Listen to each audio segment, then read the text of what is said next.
have any pecuniary interests? Nope. Okay, and has everyone had a chance to read our last month's meeting minutes? Yeah, any changes?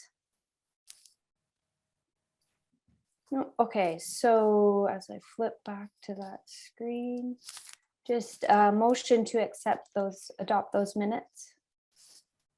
Mike Jorna, thank you. And a seconder, Jody. Thanks. Then we need a vote. All in favor. One day, Casey, I will nail this. Okay, it looked like everyone was in favor of that.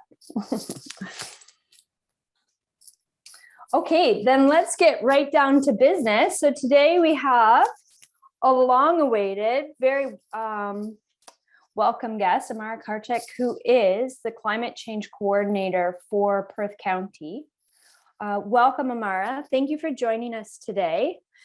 I've sent around to the committee a copy of the report that you have presented, the greenhouse gas reduction plan, and have asked everyone on the committee to review it. And I know many of them tuned into when you presented to Stratford City Council. So we're aware of the plan. We're aware that council voted in favor of going with the 30% emissions reduction target.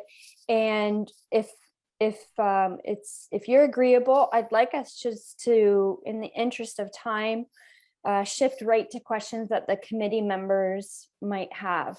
And that being said, if there's anything that I guess I should ask, is there anything else that you'd like to let us know that's happened on your end since those key pieces you presenting to Stratford City Council?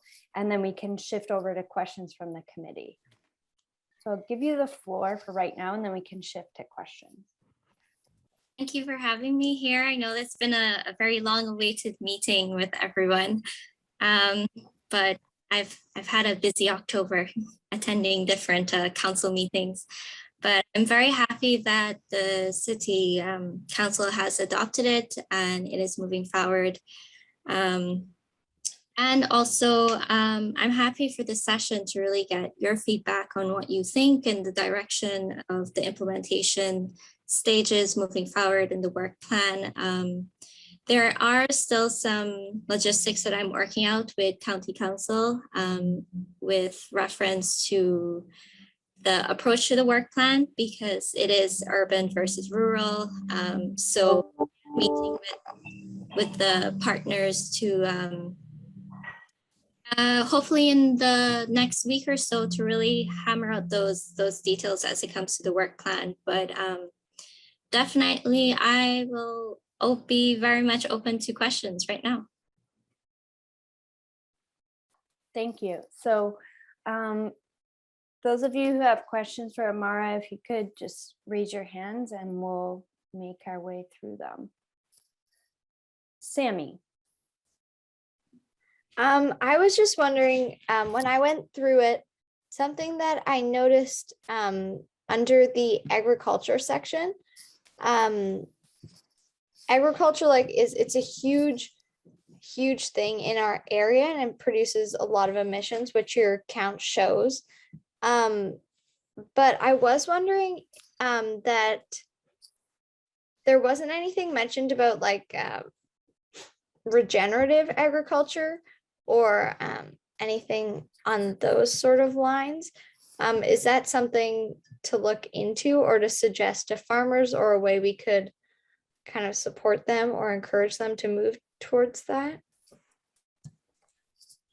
Great question. And the sector around the agriculture community and response from them has been challenging to date. I know the plan definitely kind of plays down the agriculture sector, and mainly after communications with the prior coordinator, she felt that she didn't have as much consultations as she would have liked moving forward with the plan.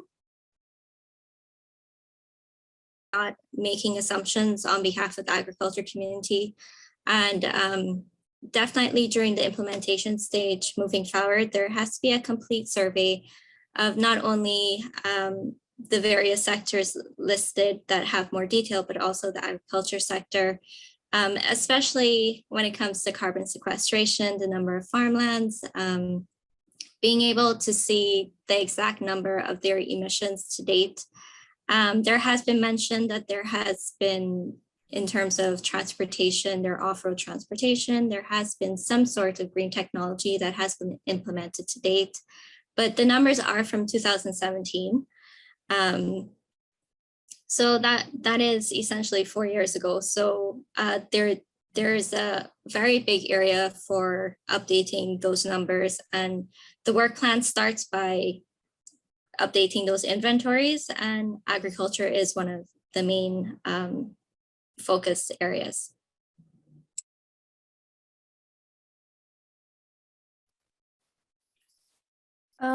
Omara, there was some confusion during our last meeting about, so this is the Perth County Greenhouse Gas Reduction Plan. And there was just some confusion about when the Stratford specific climate action plan would be developed.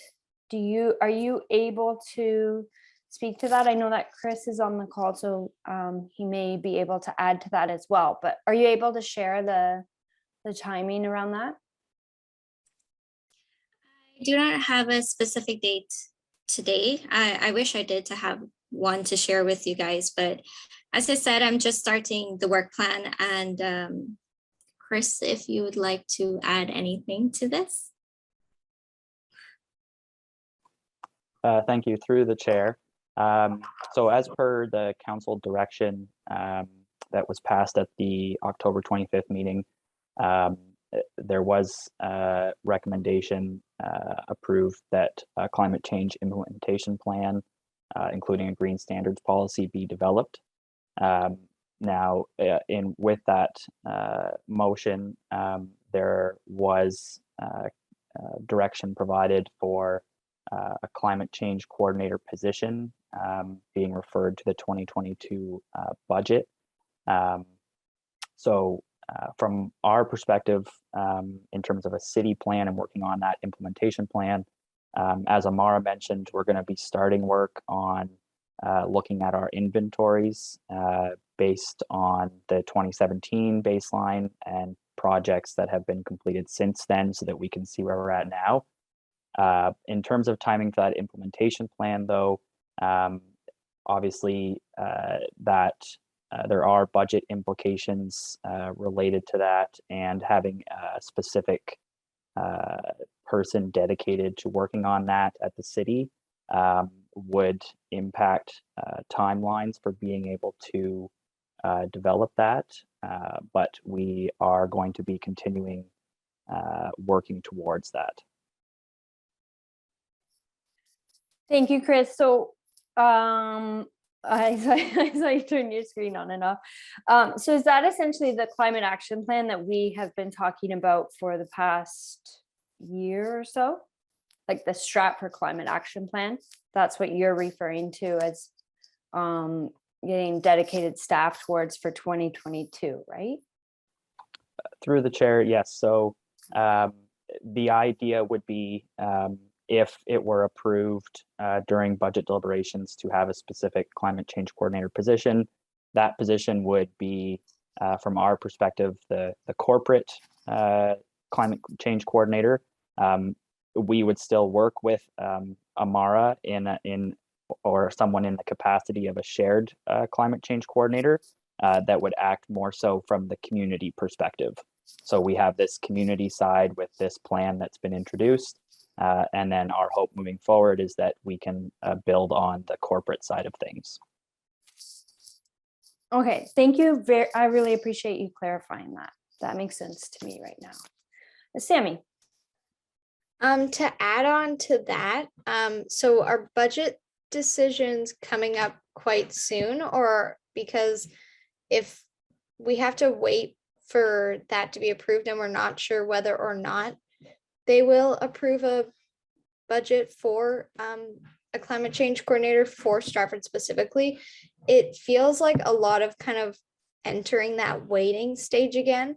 So is it just waiting for budget decisions and then the real work on the implementation plan will begin? Or is it kind of, you guys can start working on it now and then pass it on if council passes that motion to hire a climate change coordinator? And then, sorry, kind of question on top of that one, how long do you think is a reasonable but also kind of timely date to have that plan done? Yeah, Chris, please. So through the chair, so as I mentioned, we are already working with Amara to start to gather inventories. That's really the first step in terms of figuring out where we are now to determine where we need to go moving forward. So there is work being conducted at this present time. The position that's moving forward for budget deliberations, it's only going to have an impact on how quickly the implementation plan can be done. It's not suggesting that the plan cannot be done, but in terms of how quickly and effectively it can be done, those are the impacts that would have in that area.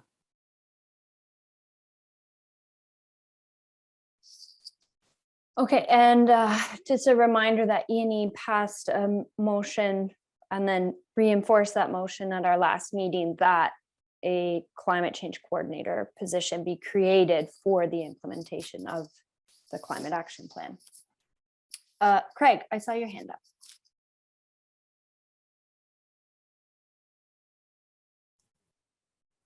There, okay. I don't know if it's an appropriate comment or not, but I was scanning through the section about tree canopy coverage. And I guess I just had a comment, and I don't know if it's appropriate to work my comment into this document, or whether, you've mentioned that it's important to protect local woodlots. Well, that's fine. But the thing that I see with local woodlot protection is that there isn't any, and that it's completely dependent on or at the whim of subject to political interference. And is there some way to, or would it be appropriate to put in there somehow about the fact that there are bylaws in place to protect local woodlots, but we need to actually enforce those and somehow protect that enforcement from political interference?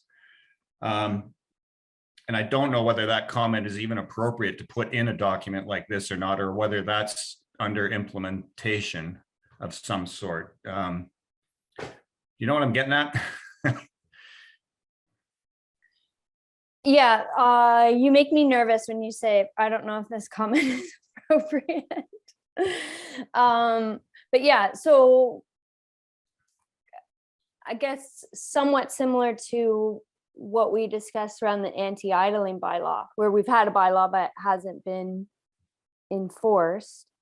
And so we requested that it be re-examined, kind of tightened up, and then educate and enforce, actually follow through on the enforcement of it. So yeah, you're saying, is it appropriate in this Perth County plan if we include the fact that a way to include that the existing bylaws need to be enforced? I see you thinking. I think you're still muted or back muted. No, I'm here. You're here.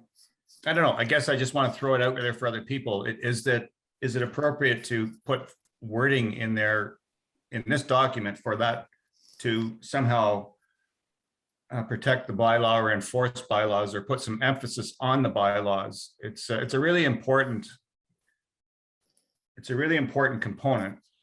And the woodlots are under attack in Perth County and other counties.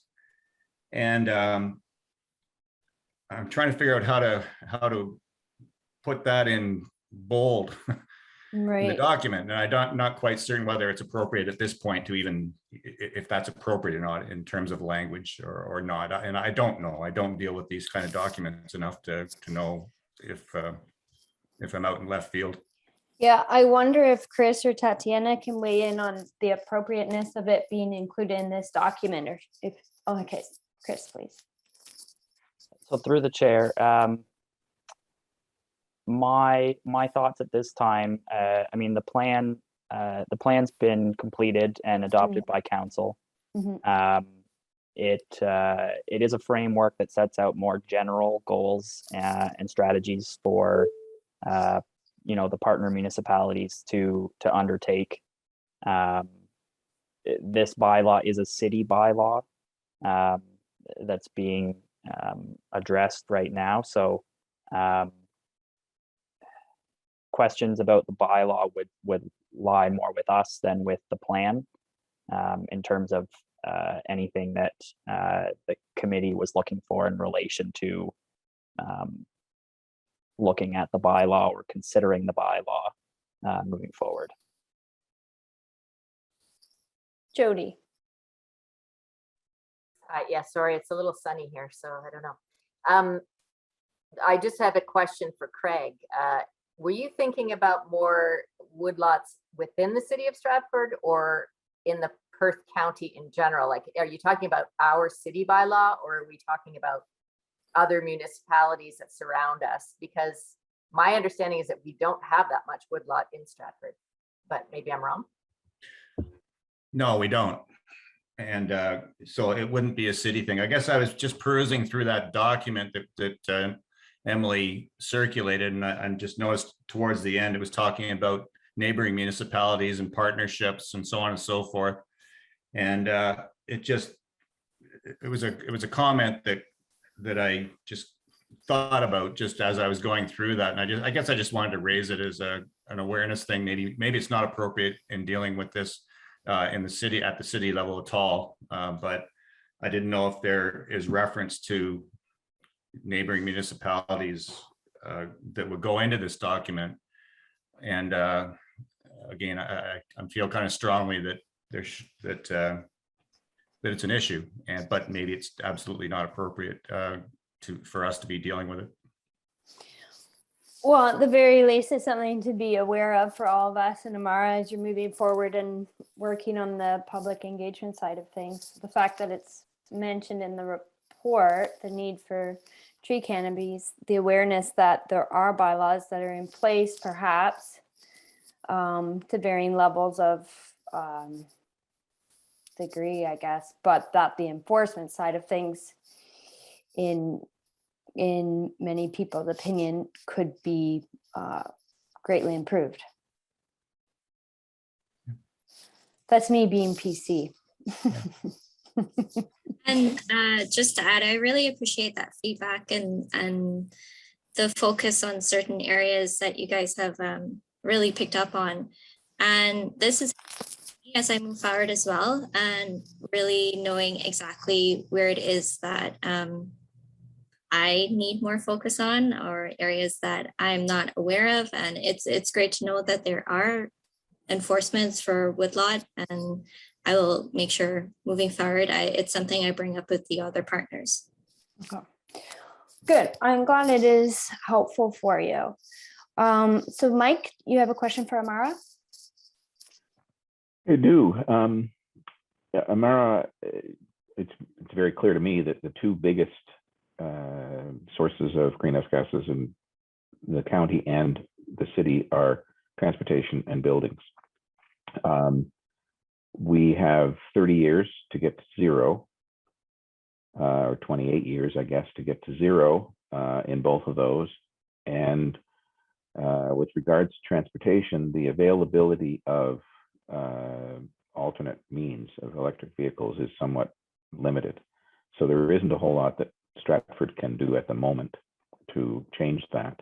But Stratford could be as you suggest in the document, offering LIC or PACE grants to homeowners in particular, who are, I think, 70% of the buildings, to begin the process of changing their building use from natural gas to something else.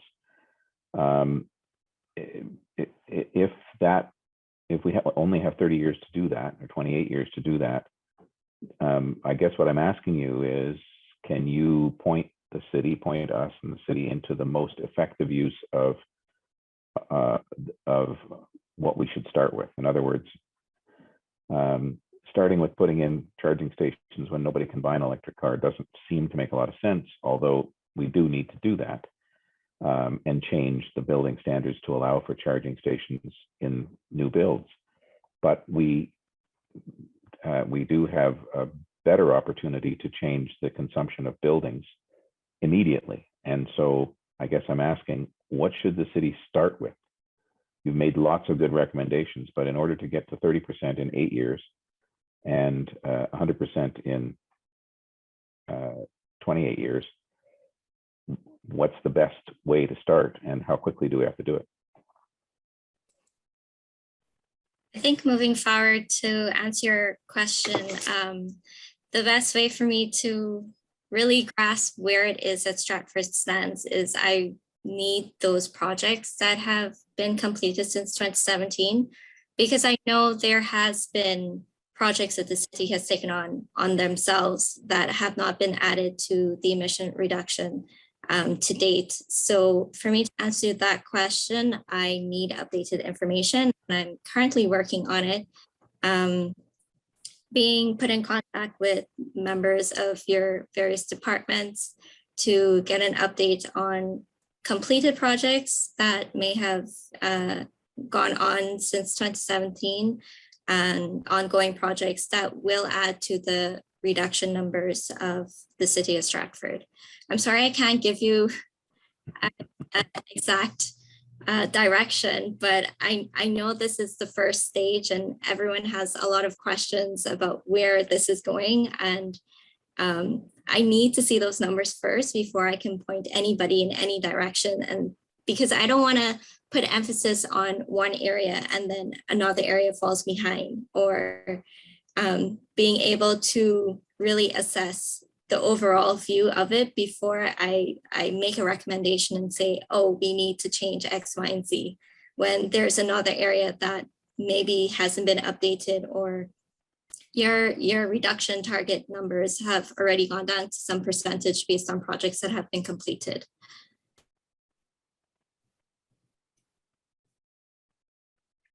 Okay. I think in the meantime, Mike, we can keep making recommendations that we as a committee come up with. It's my opinion. Yeah. Yeah, I know. Anna, did I see your hand up? Hi, I'm sorry that I was late, so I may have missed a comment. I'm sure I did miss comments in the beginning. I just had a couple of questions. When in the report, it's recommended that 3 staff positions are created, not at the city level, but at the county level. And so the report having been accepted, does that mean that those 3 positions are accepted in the overall area? That having accepted the report, those positions are accepted as part of that? I'm not going to make Amara answer that. I don't think either Chris or maybe Jody could answer. You can give it a try, Chris. I'm not 100% sure about the question. So are you saying? I'm just curious about the staffing in the report. Amara has recommended there are 3 positions created, as I understand it, for the overall catchment area, and that then there are positions at the city level. So in the report, there are 3 positions suggested for the larger area: climate coordinator, engagement coordinator, and energy manager. And I just wondered if that, when the report is accepted, I just wondered what the status is of those recommendations. Is that something that that the larger group accepts, or are we only talking about the Stratford City Coordinator? Chris, do So- you want to? Yeah, and so Chris through had his the- hand up. Through the chair. So my understanding, those positions in the plan are only recommendations. So with the plan being adopted, those positions are available for approval, but they have not been approved because they are only recommendations. And correct me if I'm wrong, Amara, but I believe the positions in the plan were recommended as individual municipality positions and not county-wide positions. That is correct. And as Chris said, it is recommendations. It's not set in stone. The document and the plan is a guideline and a framework document. So moving forward, if the availability of the positions do come up, or the budget, there is budgeting for those positions, it will be available to fill, but it is not a set availability. Can I just add that? So I'm just trying to understand what the structure will be. So ideally, each city would have those 3 positions, or each component would have those 3 positions. And is there an overall kind of staffing person then recommended as part of it for the entire group? Because the reason I ask is that there's a partnership group recommended, as I understand it, a partnership group involving all the communities, and then that each city have its own partnership group within its, or each community have its own partnership group, as I understand it. So I'm just wondering if there is an overall person, or that each community has its own staff. Just wondering how all of it ties together. Okay, so I think what you're getting at, I think the 3 suggested positions that you're talking about would be support staff for myself and for the community. The And community being Perth County, or the community? County. Perth County, Stratford, and St. Mary's, because that's what this deals with. There's 7 different communities in the report. So ideally, Stratford would have a climate change coordinator, an engagement coordinator, and an energy manager itself then. That would be the ideal recommendation, right? As I understand it? No, I think you're missing. I'm just trying to understand what is the ideal and what we're trying to get to.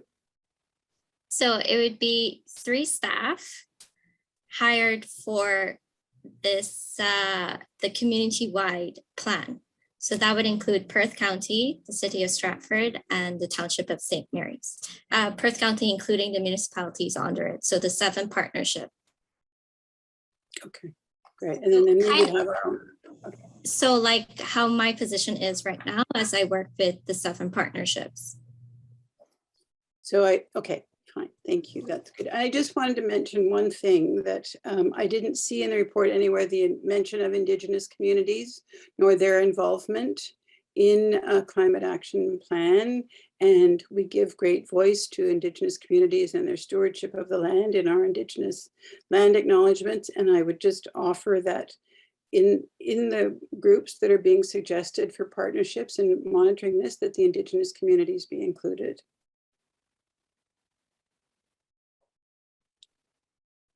Okay. Those were all of your questions, Anna? The only other one was, and maybe this was already mentioned, is tourism. And I noted that agriculture had its own section and tourism is mentioned, but I know the document is finished, but in going forward, tourism, it seems really, because we're talking about growth in tourism here, but the impact of tourism, it brings with it jobs and opportunities, but it also brings with it emissions. And it seems to me that's an area that requires a kind of separate lens to look at, as we are so reliant on it. And there's so many plans about enhancing tourism. I think those are my only comments. Thank you. Thank you. Any other questions for Amara? Okay, Jody and then Sammy. Thank you. Yeah, I noticed, and it was an oversight on all of our parts, I think. We hadn't added the Stratford Airport into the Right. emissions. So, and it's kind of in a weird spot because it's outside of our boundaries of Stratford, but I'm assuming we're still responsible for those emissions. So is there a plan to include the emissions from the airport in the report somehow, or and who gets credit for those emissions?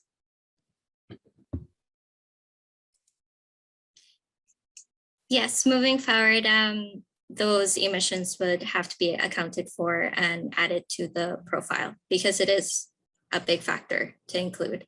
Even if it lies outside the boundaries of Stratford, it is within your community lines per se. So yes. Thanks, Jody. You took my question. Sammy? I just wanted to circle back. I'm sorry for coming back to this, but I plan in new business on bringing up setting a potential deadline for this to suggest to ITS to suggest to council eventually to set a deadline for when this plan should come back, just because we've had a lot of issues in the past with timing and kind of just like waiting for things to come up. And like it's been said, we have about 8 years now to meet our 2030 targets and only 28 years to meet our 2050. So it is important that we kind of start moving with this plan. So I just want to kind of circle back and ask you, when do you think a realistic but also timely date would be to suggest to you guys to finish that plan?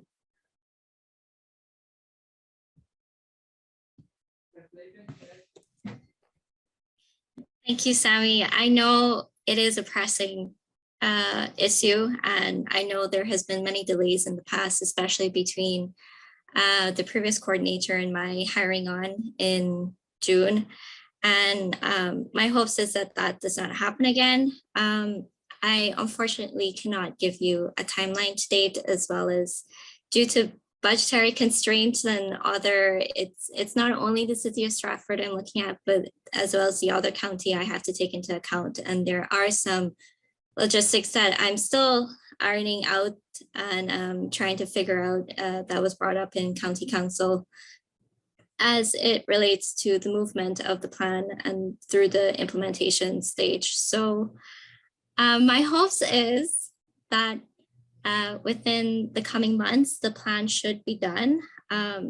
December is the end of my contract, so I'm hoping that it will be completed by then. But I can give Chris. Yeah, Chris. Sorry, through the chair, just to clarify, Amara, you're referring to the work plan and not the implementation plan? The work plan kind of goes hand in hand with the implementation plan. Yes. So the work plan is the building of the implementation strategy plan moving forward. Yes, so I cannot give you a definite answer or a timeline as to when that would be completed.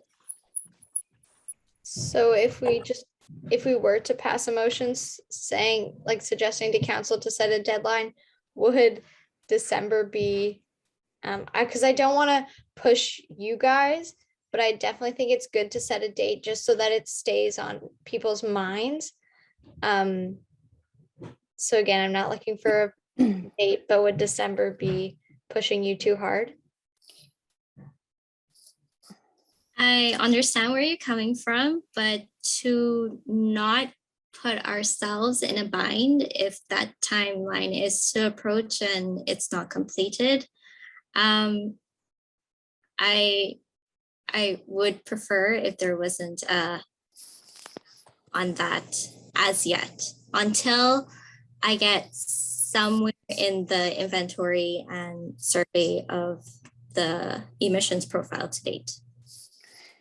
I think also, if I can just step in, Amara's in a bit of an awkward position trying to answer this, given like her contract and working with all these different municipalities. So I think we should discuss it. I know you're looking for details, but discuss it a bit further under new business when we can maybe have counselors chime in as well. Because I want to be mindful of not putting Amara in a terribly awkward position. Yeah, I'm sorry, that wasn't my intention. Thank No. you. I didn't think it was. So I saw Mike's hand and then Bonnie's. So in addition to the airport, Amara, there is no documentation of industrial emissions except the buildings those industries are in. There was industrial emissions in the 2008 document, and I'm wondering, are you planning on capturing those, or are they just fugitive things that we're never going to deal with?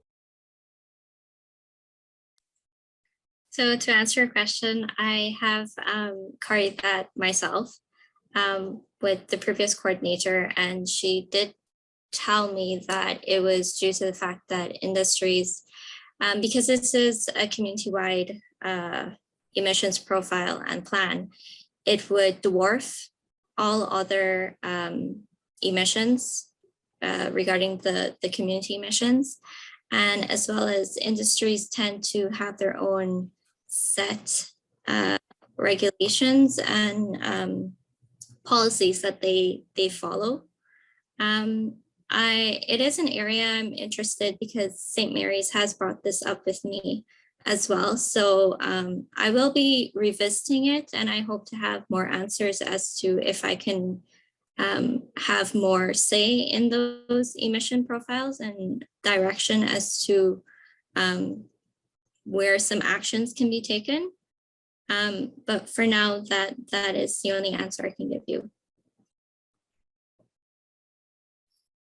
Okay, Bonnie. I just had a quick question, and I might have missed this, but you're dealing with 7 municipalities, Stratford and St. Mary's, and we've passed it. What if they don't pass it? Does that hold us back at all? No, it doesn't. So 2 of the municipalities are still in deliberation over the plan. So moving forward, I am going ahead with the plan with the municipalities that have accepted and adopted it. So all the rest have, like, what is there, 9 of us, so 7 have passed it already then? It is 7 in total, so 5 of the 7 have. Oh, 7 in total. Okay. Okay, any other questions? Can I just do a follow-up? Yep. Are they also looking like we are at 30% by 2030 and net zero by 2050? Are they adding that in? So some of them have agreed to a reduction target. Some of them are still in deliberation as to where they want to set their reduction target. But the hope is net zero by 2050 for all of the municipalities. Okay, any others? Any other questions? I have one. I'm just wondering, Amara, given the pretty immediate timeline, I mean, you can sense our sense of urgency. And I know that you're relatively new in the position. I'm just wondering how best can our committee help support you in the next steps?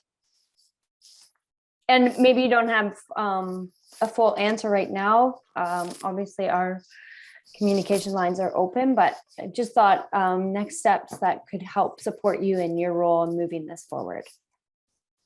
Definitely. So just being able to know what projects and what directions you guys are seeing this plan moving for the city of Stratford, of other concerns you have that has been brought up as it relates to your emissions profile. I think that is the first step in really helping me understand the forward thinking and the projection of where you see this plan going. Okay. Well, thank you again for joining us. I really appreciate you having a very candid conversation with us. You can tell we're a passionate group of committee members and really appreciate your time.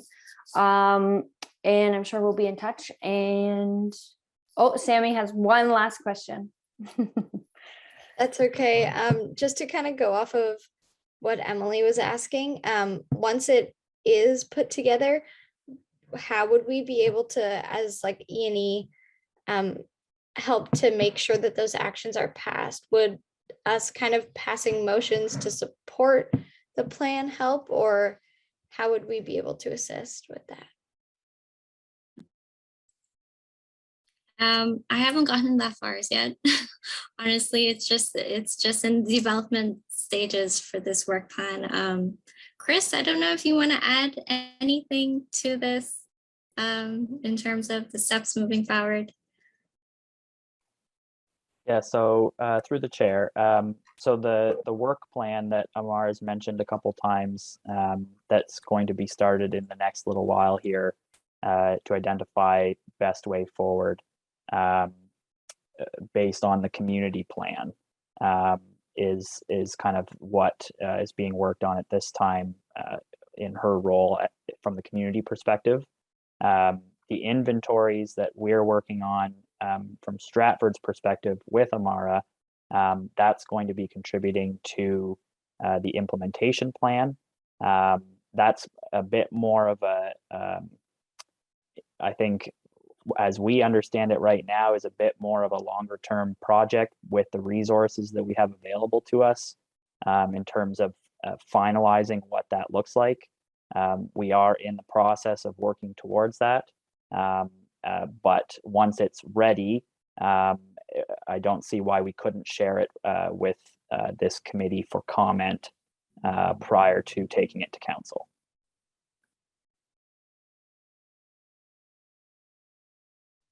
Okay, thank you. So thanks again, Amara, and hopefully see you soon. Thank you for having me, and I hope to meet again with you all very soon. Maybe in person one day. Bye, thank you. So we will move along on the agenda and get updates from our working groups. I understand that ecological, I'm to call on Bonnie for an update there. Sure, I can give an update. Upper Thames has been busy with tree planting the last few weeks. So we planted, with the help of the festival, Rotary Club of Festival City, 200 trees, and Girl Guides helped as well at the corner of Lorne and Olone. And then last week with ICE and employees, we put in another 510 at the dog park. And that's in addition to the 200 we put in the dog park back last May. So we've done pretty good. And that's all I have. So dogs will have lots of options. Well, yeah, I guess. Yeah. But it's does good. the space, does it What's look that? pretty full now? That space? Yeah, they got in there pretty good. It's looking good. Yeah. Okay. Yeah. So it's replacing the ash, and there's still some ash to come down. Oh, okay. Yeah. Okay. Awesome. Carbon reduction group. Anna, I have the upcoming event listed. Is there anything else you'd like to share? No, I don't know. Did I confirm who's coming? Who's the panelists? I don't know. I can't remember. Well, last time we were going to do it on October 25th, but obviously we didn't make it. The people doing it were not available. So I don't know whether they were in the release that went out last week, but Kate will speak. The president of Blue Water Recycling will speak, Francis Bayeux, and the vice president and founder of Stormfisher, Chris Guillon, will speak, and Sammy will speak for IDI, and it's ICI, excuse me. And it's just occurred to me that perhaps we should invite Amara to talk about emissions and waste. I hadn't thought about that, but perhaps we should invite her to give an overview of waste and the implications for emissions. It's something that Kate felt she couldn't address. So in terms of figures. Right. So I think I might ask Amara, but so that's it. So November 18th at 7, Emily's chairing. That's That's it, I think. So we should have a release going out, I hope tomorrow or Monday with Mike. Okay. A Sim- more detailed release. It's in my calendar. Good, because you're chairing, or moderating. So I'll that's show up. I'll show up. good. Sammy, ICI waste reduction update. Yeah, so as you know, Emily, we are in contact with Stratford Times. Tatiana let us know. So hopefully an article will be coming out soon about the program. A Friendlier company rebranded during Waste Reduction Week, and they are now called just Friendlier. They have redone all their website and stuff, so for sure go check that out. The program's still being used. People are still loving it. They're in contact with lots of different people, and they're really flexible. So they're working with people to kind of develop different containers to fit their needs. As for the committee specifically, we're kind of looking at what we're going to do in the future, since this container company is so successful right now. We're kind of trying to re-engage the whole group. Since the summer, we've lost a little bit of our momentum since the container group kind of took themselves on, which is amazing. So we're going to kind of go back through our minutes, look at our goals, and kind of figure out what our next steps are, what the next things for the committee to take on are. And as well, Anna mentioned that we will be speaking at the webinar about our successes, the program, and things like that as they relate to waste. So, yeah. Nice. It'd be cool if during that webinar you had some call to actions, like maybe it's too soon to know what your next steps are, but at the very least, call to action to have people encourage more restaurants to sign on, or yeah, just a thought. Okay, Anna, an update on attack. Have you had a meeting? They did. They had a meeting on October 27th. It was last week, I think, Wednesday. It's always the last Wednesday. The meeting focused a lot. There was an update on all the bicycle parking plans that they've been working on. And there was a report from, I think it's Nathan Botemmo is his name, a project engineer.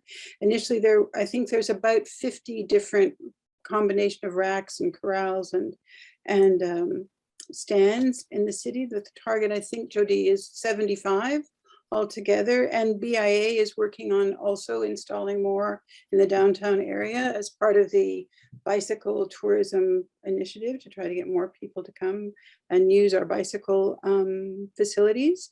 So there was an update on that plan, a discussion about trail signage in TJ Dolan and on the Avon Trail, which is an ongoing project. And Mike Moosley, who is the director of transit, joined the meeting and Mike Bites joined the meeting to talk about the use of, on the buses, there are screens that are used for various kinds of information, and they take video clips or graphics and slides. And so there was discussion about how those might be used to encourage active transportation and various things. And it occurred to me in that we might ask Mike, or both Mikes, if we could use them for some of our initiatives, climate plan activities, reminders about waste, various things that we might use that signage too. I think it's underused as I understand it. So I think that's pretty much it for that meeting, but it's good to attend. You get lots of pointers. That's a good idea though, the screens on the buses, like even changes in recycling. Yeah. To get that across, like now that's being accepted. Jody? Yeah, so I'll just add that the Mikes asked that if we could, or at least for ATAC, to put together some possible, like, per month, we would like this mentioned. And so I think if we wanted to do that for E&E, we could maybe, if somebody's interested in putting together some info or suggested graphics or It just to try to make it, you know, because it's sort of off the side of their desk. So if we can get as much material together as possible, you know, maybe to even have one ad showing every week or, you know, in a month, so that they can plan ahead and that they can just pop stuff in. It makes it really easy for them. But also for us, it'd be a great thing to sort of brainstorm what do we want people to know, like like for the fall, like don't rake your leaves, like those kind of leave the leaves. There's all kinds of things that we could spread the word about and do some education.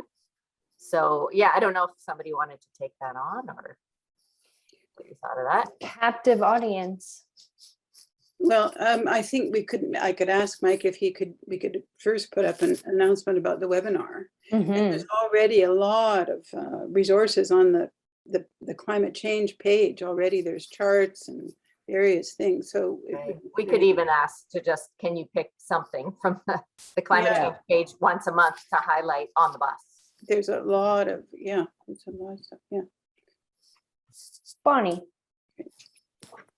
Yeah, simple thing like, thanks for riding the bus. You're saving climate greenhouse gases. Spread the word. Yeah, bring a friend. Sammy? I don't know, like, if you guys have downloaded, but if you haven't, I totally suggest it. The app Recycle Coach. It's really amazing, and it actually sends you like a notification saying, don't forget recycling is tomorrow, because you can like enter your address so that it knows what area you're in. So even just something like that, saying like a reminder popping up on the screen saying, don't forget to put your green bins out tomorrow or something. I'm not sure if that would be difficult because the buses take different routes and stuff and they go through different neighborhoods, but I'm not sure. We'll just encourage them to use the app, Mhm. right? Because the city has license to it or partners with it, however that works. Yeah, it's a good idea. All that information is there, right? In that app. What goes in, when, you just have to use it. Okay, that is attacked. So business arising from previous minutes. Jody, do you have an update on the land acknowledgement? No. No, the update is it's still being updated. Okay. Still working on it. Right. And Mike, an update on the removal of endangered species of trees. Mike Sullivan. It appears as though the cucumber tree was in fact cut down and is no longer there as part of the demolition of the two properties that have already been demolished. There is no indication. There is apparently a sapling of the cucumber tree that exists, but there's no commitment by the builder to preserve it, and I don't know if the city cares. So I don't know any more about it than that, but that's what I have learned over the past 4 weeks. Okay, Bonnie. Yeah, I looked into that, Mike. I talked to Quinn, and he said that happened 12 years ago. The tree was dead, and it was cut down, and now it's suckering. So there's nothing.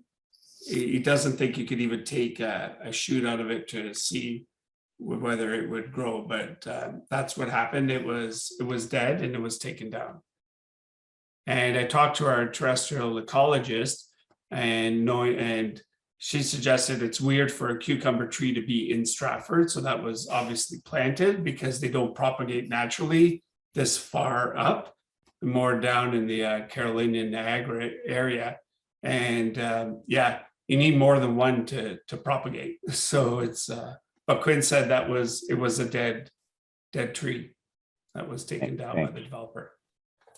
So more weird things happening in Stratford is the takeaway. And back to you, Mike, for the Ontario Street development. Under So new business. I put this on the agenda because it's very clear that the planning department has not used a climate lens in their decisions making process to approve a intensification project.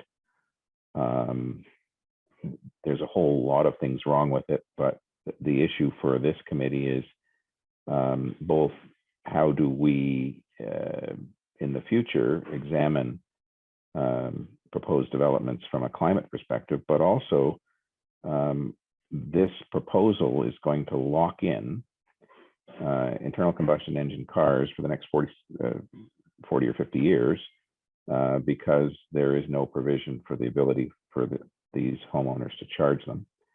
It has also been raised that the environmental cost of demolition, which will create 200 tons of waste to go to the Stratford landfill, and the environmental cost then of building concrete buildings to replace the demolished buildings will take between 50 and 80 years to recover through the supposed energy efficiency, which we're not sure how efficient these buildings are going to be because there's nothing from the developer on that. But just, you know, taking bog standard current rules, it's likely that these buildings will be more efficient than the buildings that they replace. And it's likely that they will be more efficient than, as there are going to be 30 units, more efficient than potentially building 30 other units. The rationale given by planning and by some councillors is that building more efficient units and intensification is something that Stratford needs to do. And I don't disagree. And looking at this particular development, there's going to be 30 smaller, newer buildings in a site that had 6. However, one can't argue that this is better than the current plan because the current plan still exists. There are still secondary plans throughout Stratford for sprawl, for cul-de-sacs filled with single-family dwellings, and there's this proposal, this particular development doesn't change any of that. So we are now building 2 sets of houses, essentially, a set of sprawl and a set that is going to tear down 6 perfectly usable properties at great environmental cost. So in addition, this property will pave a significant portion of land that isn't paved at the moment with asphalt. And there's no plan in this proposal to put in porous paving to find some other way to run the water off than to just run it down Queen Street to the lake. But that's where it's going to go, or into the sewer system of the city and then down Queen Street to the lake.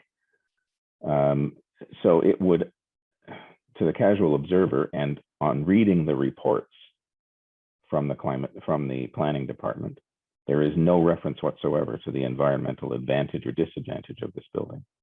There is a side reference to the fact that the provincial policy statement refers to climate change as one of the reasons to do things, but this is not examined in any way by the planning department in terms of its environmental cost and in terms of its environmental benefits, if there are any. I read Amara's report, and there was a lovely link in Amara's report to a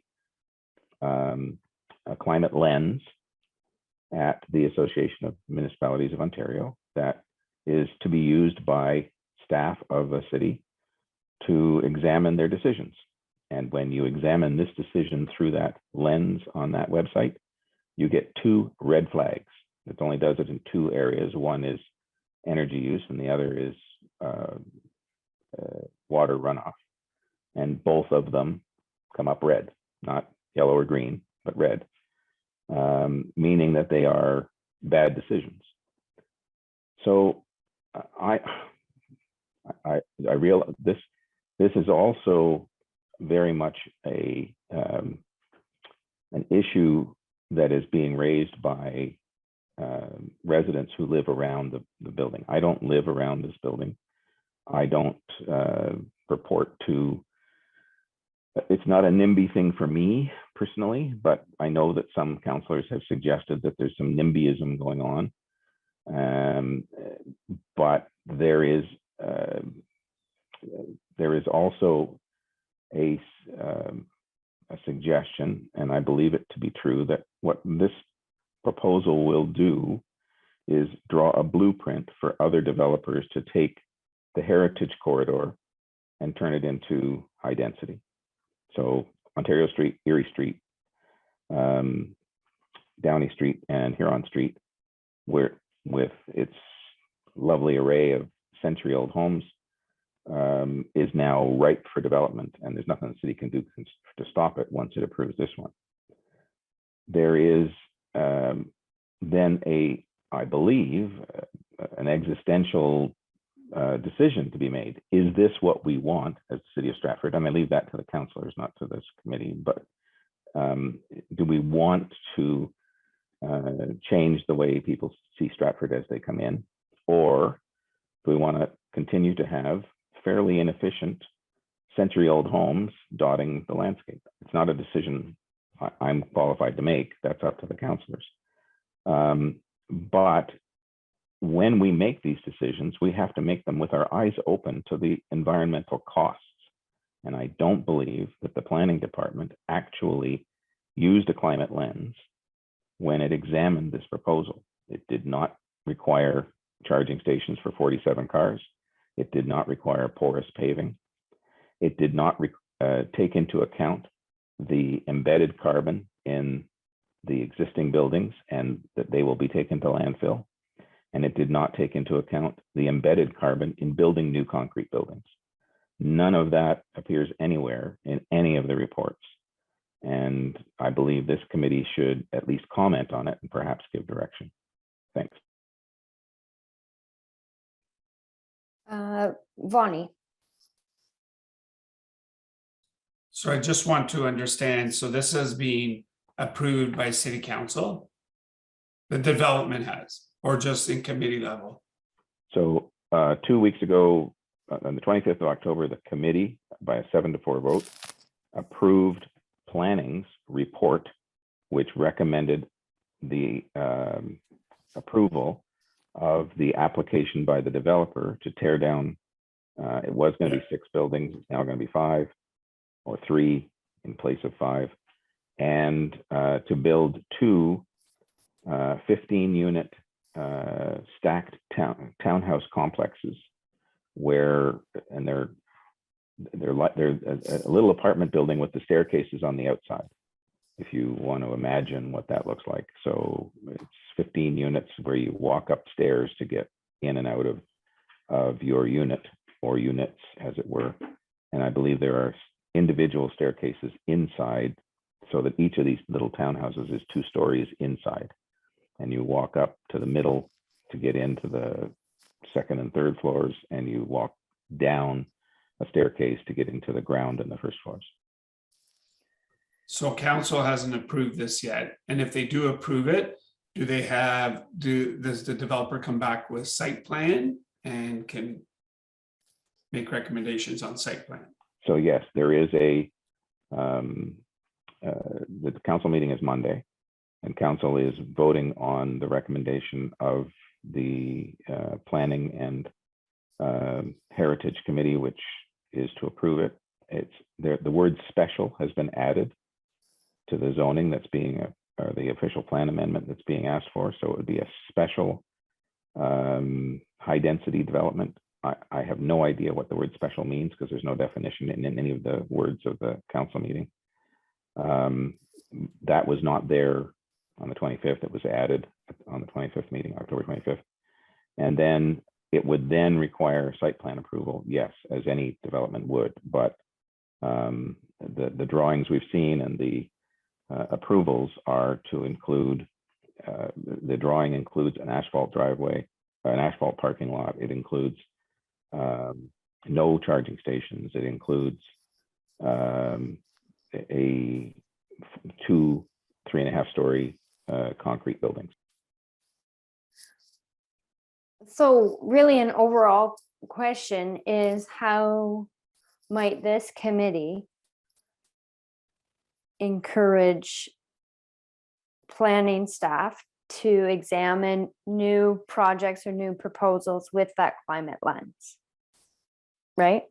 That's unfortunately the horse is out of the barn. So I'm not sure that this committee can do anything about the existing proposal, and that'll be debated on Monday at council. But I was quite alarmed to see what I saw and the justifications that were being spun for it, which, absent some other decisions, don't actually make sense. Okay, Sammy, and then I believe I saw Anna's hand. My question was just the same as yours, wondering what the suggested motion was or how we would be able to address it. Well, and I think I would look to counselors' advice. Yeah, Joe, like, is this something that kind of is part of the climate action plan? Well, the one thing that when we talked about doing the climate implementation plan, that I specifically mentioned the green development standards, so that those are, we talked about them already, the building standards that we could suggest that we use in the city. Now, again, a lot of these, the building decisions, it's the Ontario Building Code, and it's dictated by the province. So we're not actually allowed to tell developers, you know, that we can't say you can't build out of concrete, or, you know, we can't stipulate more or put more rules or ask for things or force people to do things extra outside of the Ontario Building Code. So really the Ontario Building Code is where some of these changes need to be made, which is unfortunate. I mean, there's things that we can do to encourage environmental outlook or using an environmental lens, for sure. I think part of the corporate motion that we passed was for us to be using some as a corporation to use climate lenses for on every report now, you know, to be, oh, this is how this is going to be affect the climate in our city. So that would go across all departments.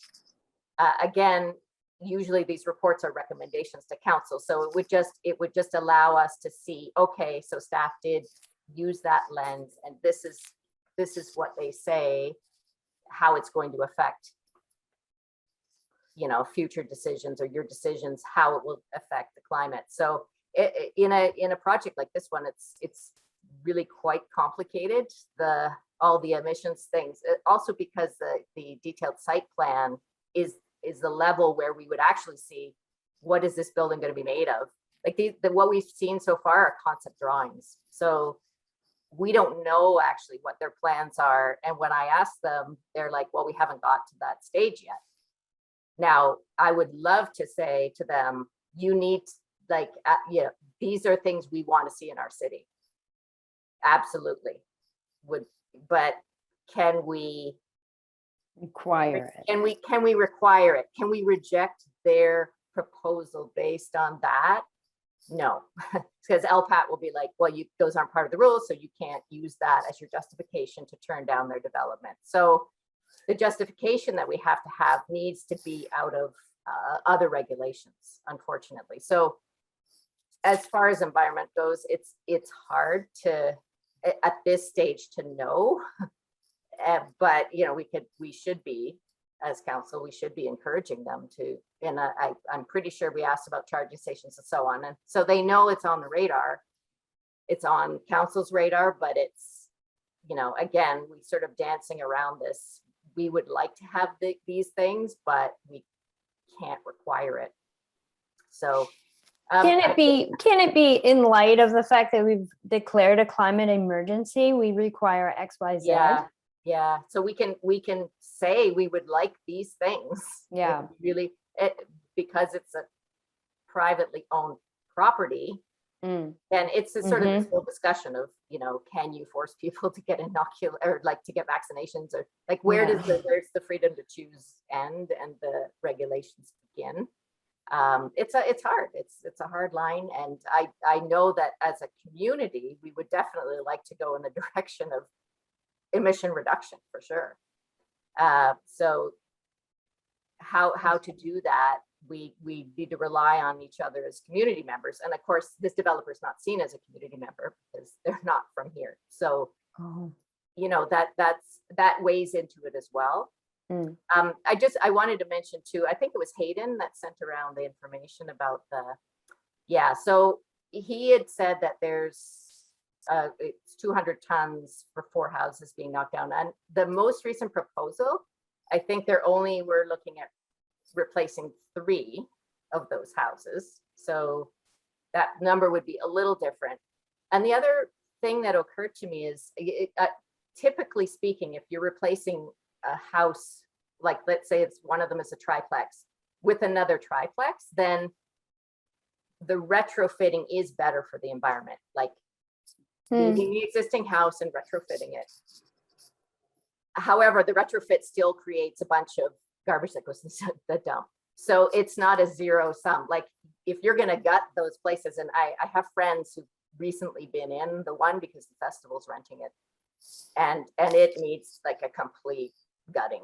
So, you know, just we need to remember that the numbers are a little, there's going to be an environment impact anytime we grow in Stratford. If we decide we want to grow and we need more housing, there's going to be an environmental cost to it. Like there's no way around it.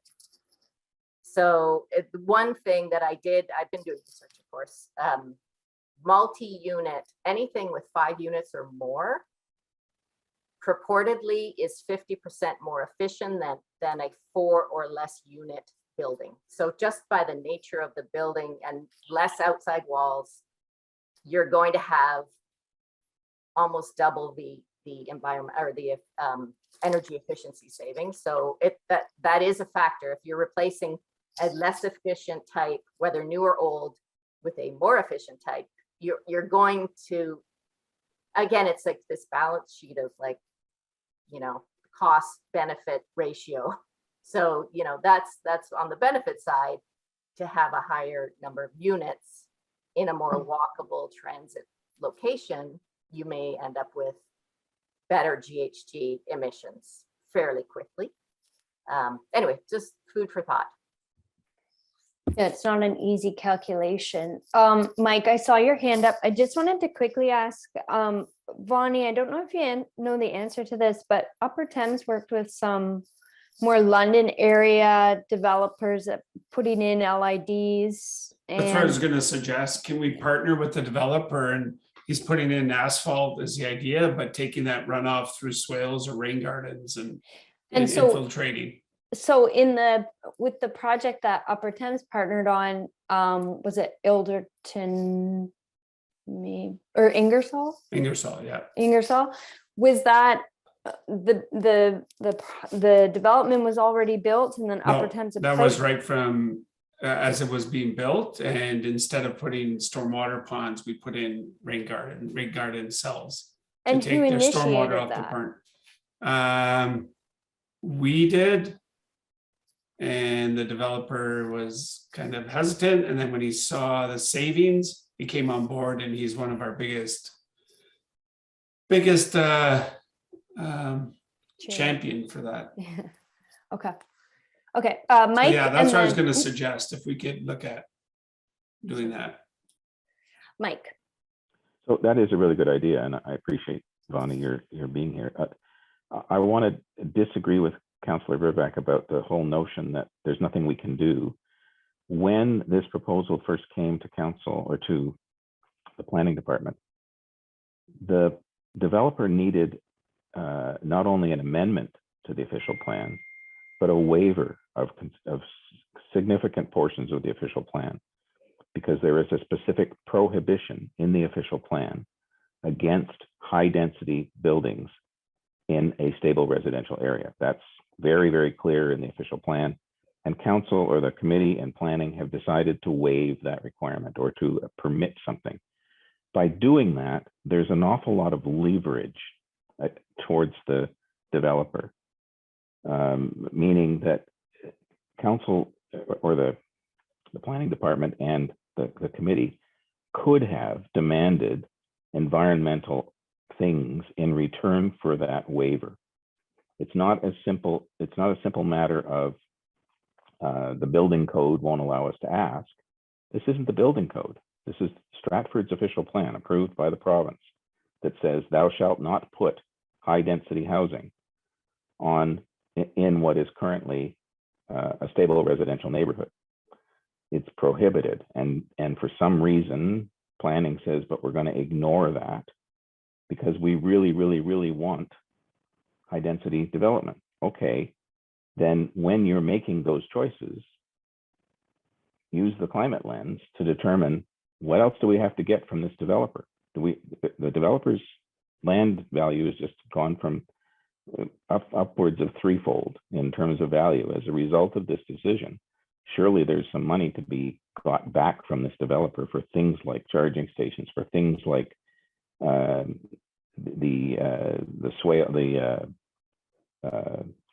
runoff, and even for perhaps the efficiency of the building itself, because it's certainly not being offered as a passive design. So I agree that there are, when it's an ordinary development that council doesn't have to give permission for, then yeah, you're stuck with the Ontario Building Code. I agree. But where council has to actually give permission and amend the official plan and waive portions of the official plan in order to get a developer, you've got some leverage. And I just think that planning ought to be using an environmental lens before they give away the store.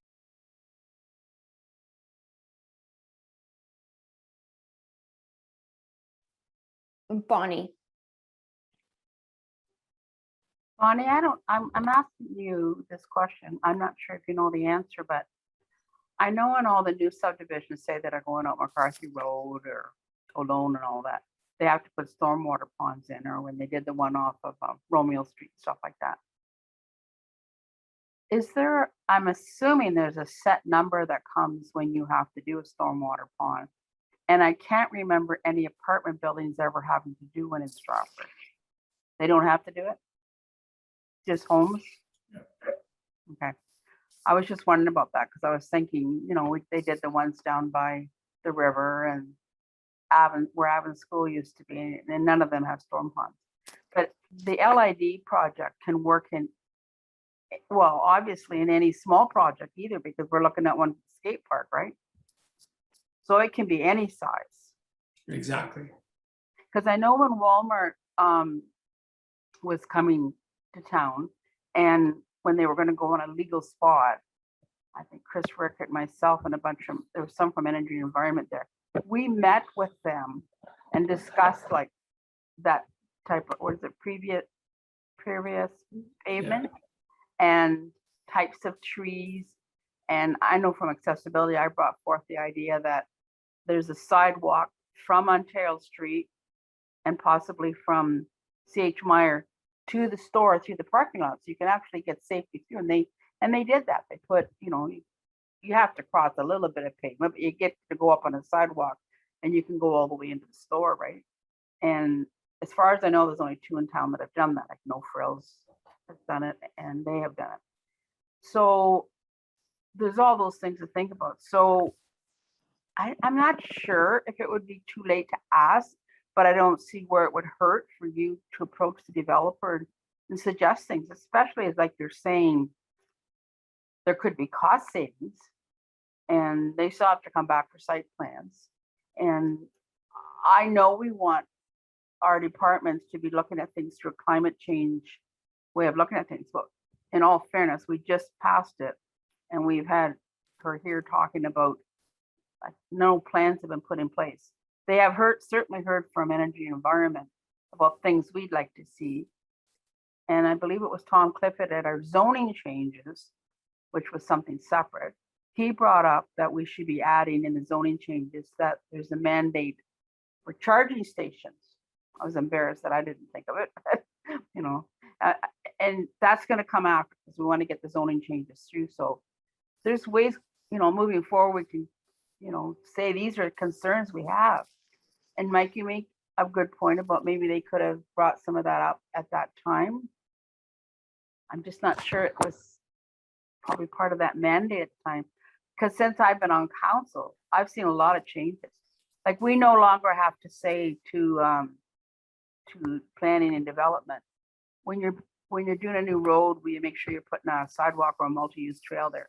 They just automatically do it now. That took a lot of years of every time a development coming in, asking for it, you know, and now it's, and then we've got the ATAC committee and accessibility. We're making recommendations all the time about sidewalks and that. I'm just saying, like, you know, we need to raise this, you know, raise these concerns and talk about them, but we have to, So, you know, so I guess Bonnie answered my question about if they have to have stormwater ponds and that, and the apartments don't, so at this point of where we're at with the various plans, climate action plan, implementation plan, and as Mike says, the horse is kind of out of the barn, but what, if anything, is a motion that we could pass today to try to insert that climate lens moving forward? I'm a bit hesitant to wait until the climate action plan is created. So I just say that rhetorically. Anna? Well, we've already made that recommendation in February 2021. We recommended that the city we investigate adopting a policy for passive housing and looking at development proposals. We made that motion in February, and I don't know whether anybody replied to that, but it seems to me we could ask, did that just go into the ether? Did nobody pay any attention to it? It's also, COP26 is happening. We're on fire. It's not, there's no more blah, blah, blah, as Greta says. Like, we have to do something. We have to say no. And I mean, it's horrifying. I think density is not the issue. Obviously, we all have to face that. To make our cities more livable, we need to accept the fact of density and active transportation, all that. But I think it's fair for us to say, do our motions carry no weight? That was a very serious motion put forward and a very considered motion put forward by the committee. I also see that in their own plan, they say we're going to promote energy. If in the plan of the developers, we're going to promote energy efficiency, efficiently use land and resources, meaning negative impacts to air quality and climate change, promote energy efficiency, prepare for impacts of a changing climate, support active transportation. They say it in their own document. So it seems to me it's fair to say, can you elaborate on this? What are the plans in relationship to these things that you're saying? And specifically about the electric cars and the pavement and heating. I mean, heating is the most serious issue. So we already have the, I find it frustrating to say we've made these recommendations. Where do they go? But we could ask them to at least to elaborate on the very plans they say themselves. And they mention affordable housing, by the way, too. So I don't know, maybe we can, use that. We also have said we're looking at a 30% reduction. The city has adopted that policy. So how does this meet that policy? We can ask, can't we? Or go and, yell at the meeting. To demonstrate. Bonnie and then Sammy.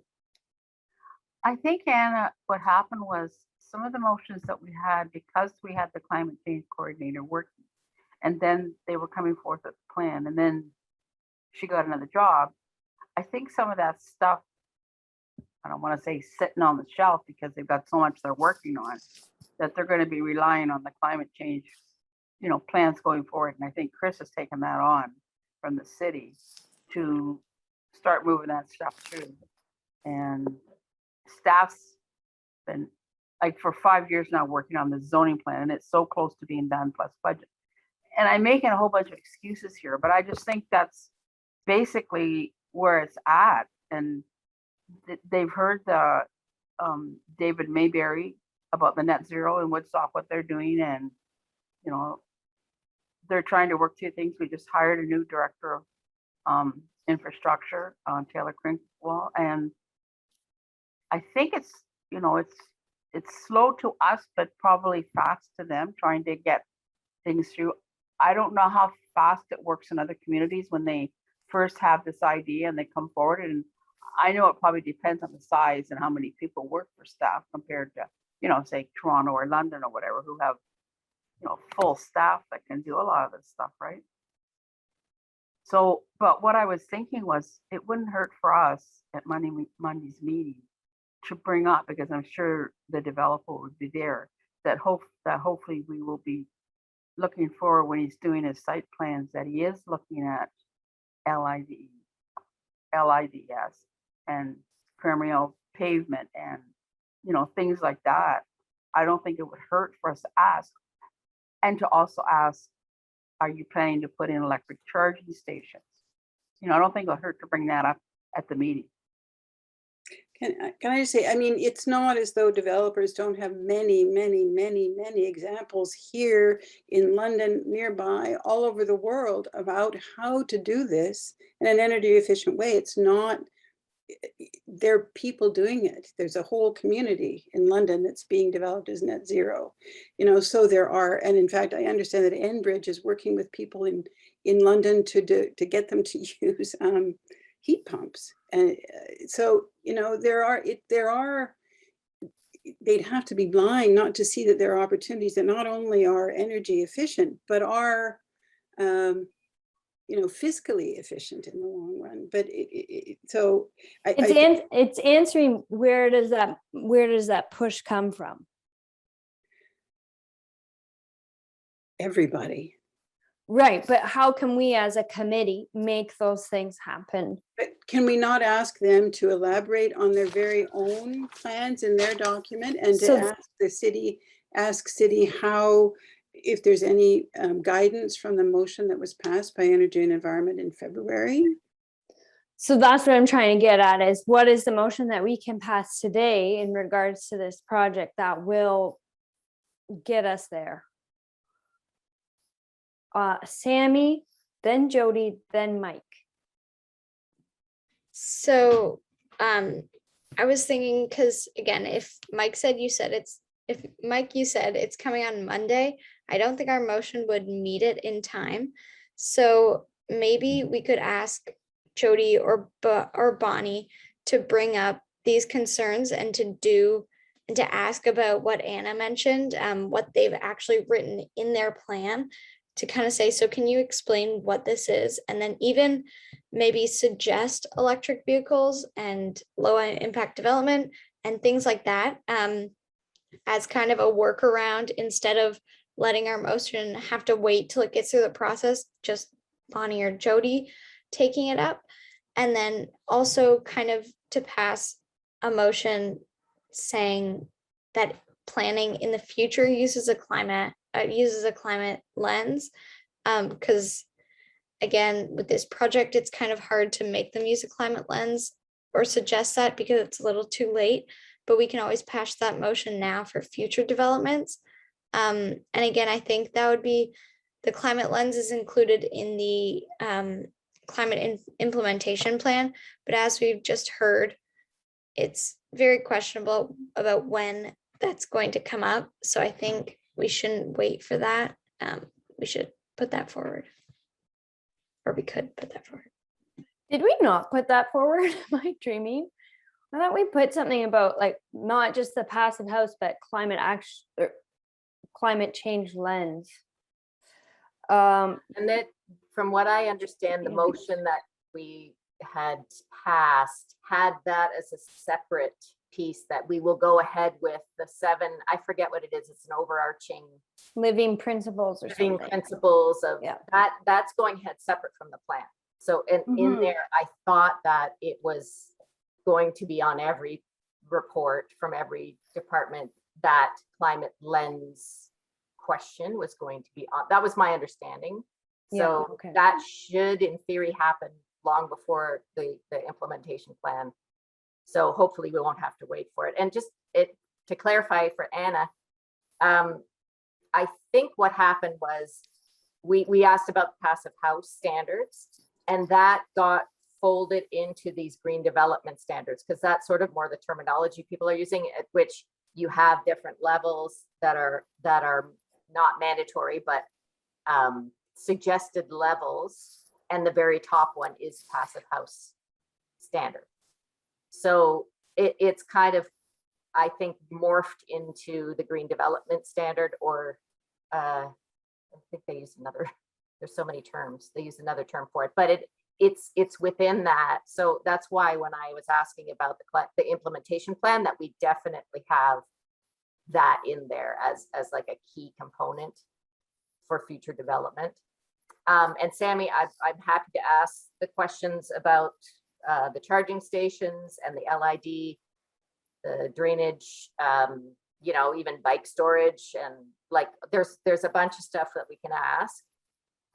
A lot of it, like last meeting I asked about it, those details, typically they don't put time and energy into planning that until they get to the site plan. So it's actually at the next stage.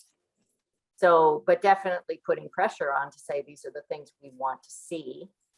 They can promise them, they're not beholden to deliver, but we would definitely say that these things are important to us. And I know, I think Tom Clifford mentioned the charging stations the very first time we saw this, and also maybe at the public meeting it was asked about as well. So it's on the radar, and we can let them know what we want our priorities to be, and they can make promises. Whether they have to follow through on those or not, there isn't the detail in the plan at this stage of the process for us to know one way or the other. So, and they certainly haven't come forward with marketing this as like, ooh, this is a great, really efficient. So, you know, if they were planning to do it, you think they would have used that as a selling point for the development. So there's a question there, right? But it certainly can't hurt to ask, to reinforce that these are important things. But can I just say that in section 11.3, they do say they will promote energy efficiency. They do a whole section. But it's not like these are the concrete ways that we're going to do it. I know, but that's we're talking like high level stuff. So, and again, the plan is high level. So we can't demand details when they're not, you know, maybe they haven't made a decision on those things yet. But from the other lens of cost, definitely going, like Bonnie was saying about the LID, sometimes it actually saves money to go with the efficiencies.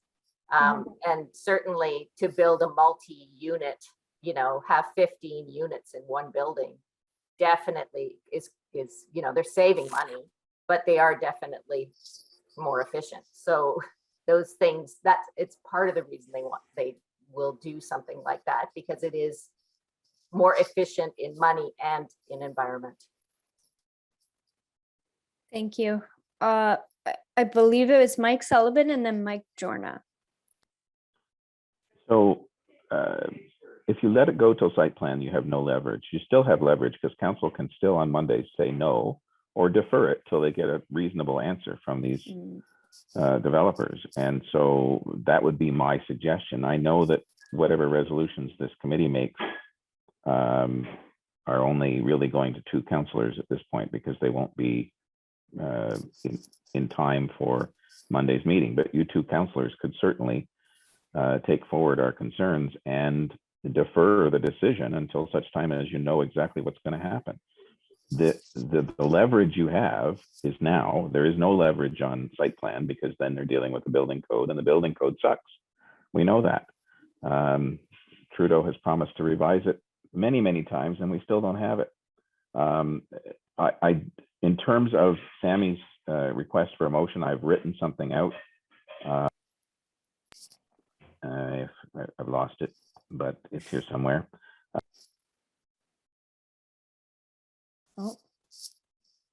Can you, I can't hear him. Sorry, that E&E asked council to direct staff to use a climate lens for all decisions and recommendations. Period. That's Okay. that would be, you know, for the future, obviously, but we do it and immediately, the word immediately in the motion. So I'll make that motion if somebody wants a second. Mike, is that your hand? Mike Jorna, is that your hand to Oh, now your screen's off, Mike Jorna. I'd like to second that motion, and then I'd like to speak. Okay. Go ahead. Well, I feel really rotten right about now about this meeting, and that's not laying any blame on anybody here. But we saw a really good report from Amara, and it has all kinds of good plans in it and good intentions. We heard the concerns, and we are aware of the process. And I have a great fear that process is going to cause us to reach 2030 and say, oh, geez, we should have done things a little faster, because we're not going to get anywhere close. And unless there's some very, very, very strong leadership at the federal, provincial, and local level in every country on earth, we are going to sort of watch the end of society in a great big huge bonfire of well-intentioned reports. I hate to say it, but I was a co-author on the original Roundtable for the Environment document 30 years ago. And we discussed and argued about things like this then, and made recommendations then, and some of them got acted on a little bit. But we have a real problem, and it's the same with the tree thing. Everybody in society sees that there are city trees which are on the road allowance, and my trees to which I can do anything I want. And I, for instance, have watched Jody and Bonnie, a whole lot of trees get cut down in this city in the last year, that I'm not so sure went through the tree bylaw and went and got a proper certification for it. The point I guess I'm making is that we need to urge council, and I back completely what Mike Sullivan just said in his motion. We need to urge council to immediately tell all departments to quickly and strongly apply the climate lens and the environmental lens to which they have just committed by accepting Amara's report. That needs to be done, and it needs to be done fast. As far as the building on Ontario Street is concerned, which started this whole discussion, I can only echo what Mike Sullivan has already said. We don't have time to go through the process with a motion. All we can do is ask our council representatives, Jody and Bonnie, to make a very strong case on Monday to refer this back to committee for the specific purpose of looking at it through a climate and environmental lens. And that's all I have. Thank you. You're welcome. Okay, so we have the motion seconded. I'll turn it to you, Anna, for further discussion, and then we will vote on the motion. It's just a point of clarification, because Mike, in your note, you had another motion, and I wondered if you wanted to make that as secondary to this first motion. And your motion was that the Energy and Environment Committee advised council to return the proposed development to the Planning and Heritage Committee before dealing with the proposal to deal with the environmental issues of charging stations, energy efficiency and fuel, and storm water runoff. That's what you had sent. So I wondered if you wanted to add that as. Well, I got the impression that we wouldn't be able to get that motion before council by Monday. Now, if we can't, then there's no point, but I leave it in the chair's hand, and perhaps in the clerk's hands about whether or not something we do like that can actually have an impact on Monday. Something, an additional motion that we pass, if that will get to council before Monday's meeting. It's a question, right? Asking Exactly. them to defer. Yes. Casey, is that probably has to go through ITS and then to council, right?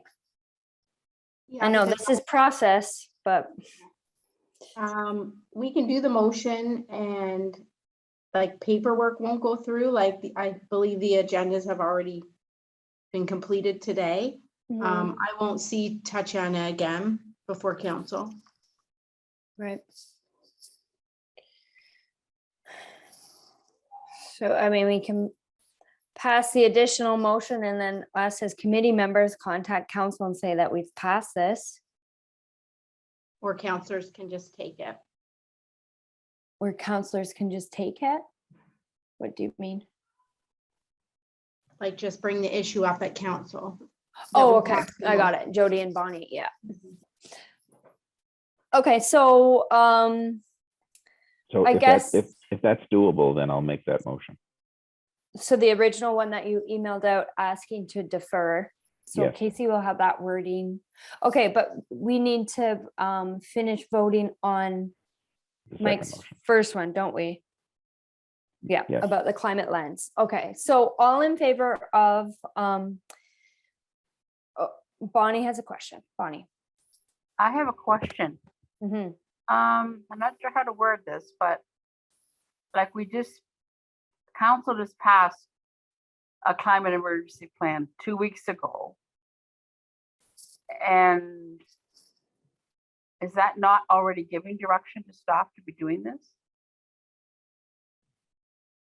Apparently it hasn't happened yet.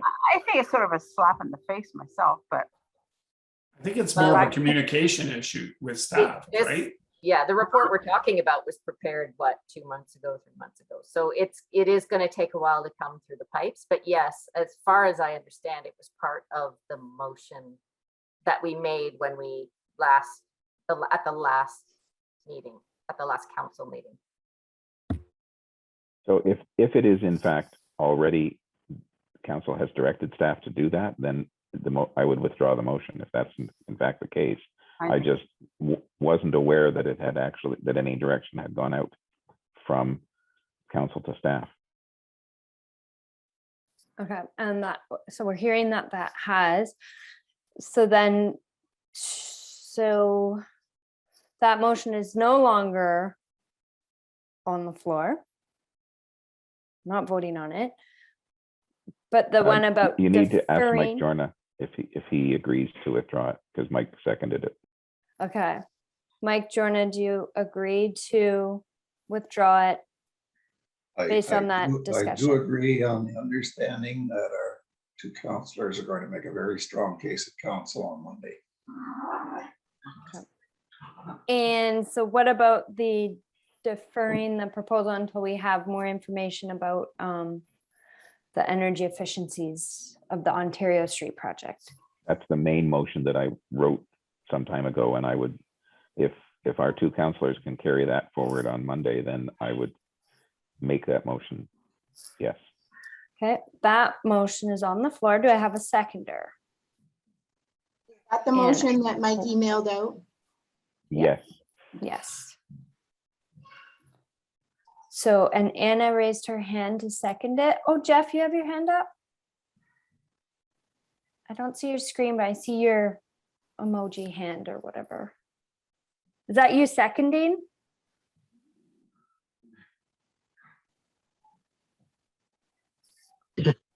Yes, I'm, yeah, sorry about that. That's okay. Was feeling a little under the weather. That's why I Oh. left briefly, but Fair. yes, a second. Okay. So we'll record Jeff as seconding that motion. Any discussion? No? Okay, so all in favor? Jeff, I'm gonna count your hand, your emoji hand that's up as in favor right now. So all in favor, looks like that's passed. Okay, thank you. Thank you to our two counselors for bringing this forward. I really appreciate that. I so appreciate their presence on their committee, on this committee, and council, of course, but on this committee, it's so helpful to have this insight. Okay, so another big topic, and I would like to have this meeting wrapped up by 6, just be mindful of our attention spans, but the climate action plan timeline, based on what we've now heard from Amara and Chris in terms of the staff resources. Jody, I'm going to ask you, do you have any further input about what might be a useful motion timeline wise? Yeah, I don't know. It just because, again, like we have Chris working on it, but it's one of whatever 50 projects that he's working on. So, you know, there's a lot. I don't know if, I mean, we can ask, maybe we ask to provide a timeline, but again, another thing is like, if we do end up getting a climate coordinator, that will significantly speed things up. So that has to go through the budget process. So we're meeting on December 14th. That's budget day. So we will be talking about all the budget projects that day. And then by the mid-January, the whole budget process will be done. So we will know by mid-January whether we're going to get a climate coordinator in Stratford or not. And so based on that, maybe then we would know, because this would be the sole focus of this person to start making a plan and then eventually working on implementation. So, you know, until that decision is made, I think it's hard to know. It'll take a lot longer if we don't get that person. Yeah. And do you feel that council receiving feedback from voters that that's a priority of them? Absolutely. Is yeah. helpful. Send emails and say, you know, we understand that part of the budget process coming up is this climate change coordinator. You know, please consider how important this is, that we get this plan done and start implementing as soon as possible. Okay. So definitely before, you know, you have a month to do that, but yeah, some positive encouragement would probably go a long way, I would think. Yeah. Okay. I've already had some emails like that too. Okay. Yeah, but specifically for that position, because that's one thing I find with the budget, it's really hard.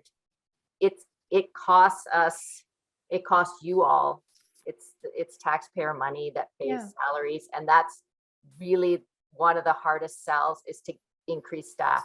It's just really, it's difficult because it just is. So encouragement towards that specific position would be well received, I think.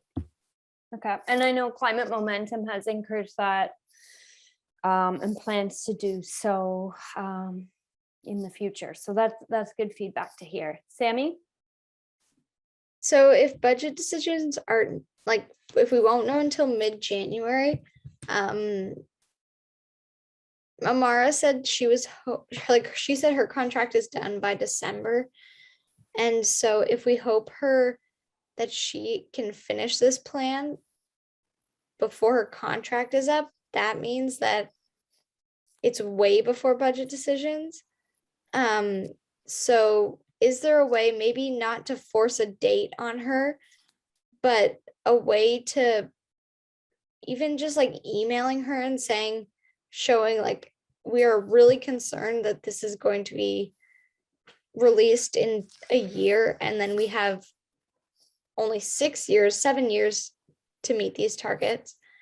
Could you please keep us updated about, I don't know, like what stage you're at, so that we can know when to pass a motion to push this forward? Even just trying to like encourage communication with her, or just some way so that this doesn't get lost, or we have to wait till the new year to start writing it. Mike Sullivan? So there is a date in the new year that we maybe want to aim at. It's February 10th, 2022, which is the second anniversary of the declaration of a climate emergency by the city of Stratford. And perhaps that's a date we should suggest that we have knowledge of the plan forward, whether it's, I suspect it'll be a report card on how far they've gotten writing the plan forward, but we should have it by then.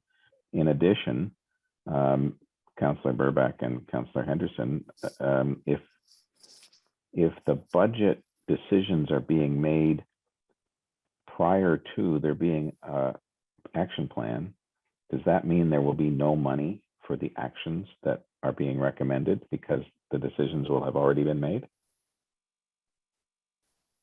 Well, yeah, I think that the budget is just for the position. Like we're asking for the position. They're going to make the plan, and then we're going to have to ask for money to implement, depending on what the implementations are. If they do have a cost to them, they will have to come back to council, and we'll have to decide whether we're going to spend money on that. Does that have to wait till the fall of 2022 to decide that? Not necessarily. No, along the way, as projects come up, we can decide to add it. So it doesn't have to wait. Bonnie. I just wanted to say, when we were talking about the climate change, it was brought up about that her position was ending the end of December. And can we have some kind of short-term contract extension, maybe till the spring or something? And then somebody had mentioned about there was 2 months already left on the other contract, and the other person left, but we did ask staff to come back with how we can bridge this until the budget. Because I know I said, and I think Jody said something about it, was I said, if we wait till 2022, she'll be gone. We have to start over again. So I would imagine they're going to come back soon with a response to that. Yeah, otherwise you lose the progress of even just like her meeting people. You lose all of that. Jody? Yeah, just to clarify too, that Amara's position is different than the one we're looking for at the city. So the thing about the position that Amara's in, and this happened at last year's budget, I brought it up and I said, we're going to lose Rebecca if we don't act now. So we actually committed in our last budget for our portion, our 1/7 of what paying her salary. But then there's the other 6 municipalities who had to then get on board, and it took them so long that Rebecca had went and got another job. So it's also this partnership that we have, which is a bit, I mean, it's a nice idea in theory, but speed is not one of its virtues. Let's just say that. Speed and getting municipal partners to work together. Imagine that might be challenging. Okay, so do we have a motion that we want to make? Bonnie? I just want to clarify. So basically, we're asking them to extend the contract on the climate change coordinator for all the municipalities. And we're also asking for our own specific climate coordinator. Okay, thank you for clarifying that. Yep. Sammy? Could we pass a motion encouraging Stratford City Council to contact all 7 or 6 other municipalities, encouraging them to kind of allocate some of their budget for Amara? What do you think, Jody? Yeah, I'm just trying to think if that would be effective. So then council would have to go back to staff and ask them so maybe to jump past that, we could just ask maybe Chris or staff to just say, can you, or like, because I think he's on part of a committee that is like all the municipalities have staff members on this coordinating committee.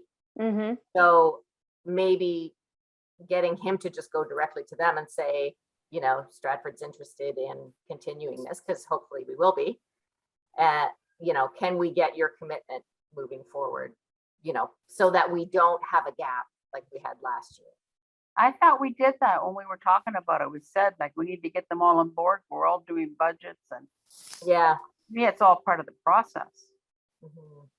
but we can't, our council can't tell their council what, you know, we can maybe encourage them, but how does that message get there? I don't know. So, Well, I would say to get there from our staff, because we're saying to them, we want to extend our contract along with the other municipalities, so they're gonna So reach it- out to them. We should maybe ask Chris just to double check. and so that then it's, so do we have a motion, like, is it a motion here to say, look at extending her contract? I don't think it can hurt. And then we can Okay. have the discussion at council to say, okay, E&E has asked us to extend the, you know, the coordinator for the county that we Mhm. have our portion. So can we say yes to that and the budget, plus encourage everybody else to quickly take it up? Right. The Did we other not problem bring is that up? we we did not get funding. We got funding last year. That's the reason that the county went for it, because we had funding for that Yeah. position. So they were delaying to wait to see if they were going to get funding again. Whereas we decided, no, we're just going to use it out of our budget, whether there's funding or not, we're going to pay our piece. So getting over that, you might have to spend a few bucks on this. It's Yeah. going to be hard. But I thought we already asked this question, and that's why we brought it up at council, because it happened last month that, Yeah, We we were talked talking about it at the about budget meeting. We already had a budget, a Yeah. preliminary budget meeting. So we've already done that. mentioned both of this and the climate coordinator position. So it's been discussed already.